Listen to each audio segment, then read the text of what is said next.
the latest building collapse in New York. You might have heard a few moments ago, I was talking about the Salomon Brothers building collapsing.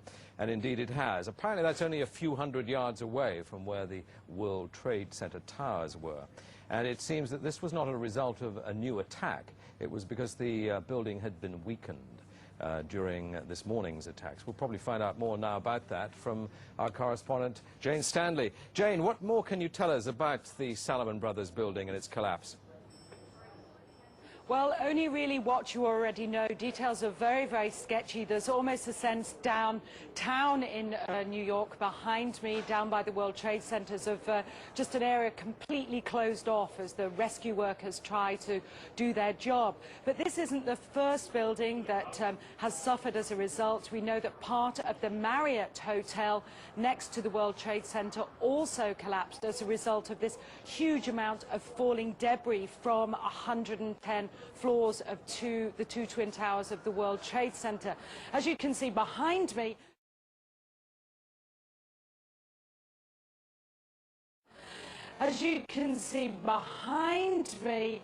the Trade Center appears to be still burning. We see these huge clouds of smoke and ash, and we know that behind that there's an empty piece of what was a very familiar New York skyline, a symbol of the financial prosperity of this city, but completely disappeared now, and New York is still unable to take on board what has happened to them today. But New York, very much a city still in chaos. The phones are not working properly, the subway lines are not working properly, and we know that down there near the World Trade Center there are 3 schools that are being turned into triage centers for emergency treatment. I said, you know, we've had such terrible loss of life.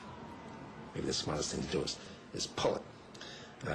And they made that decision to pull, and then we watched the building collapse.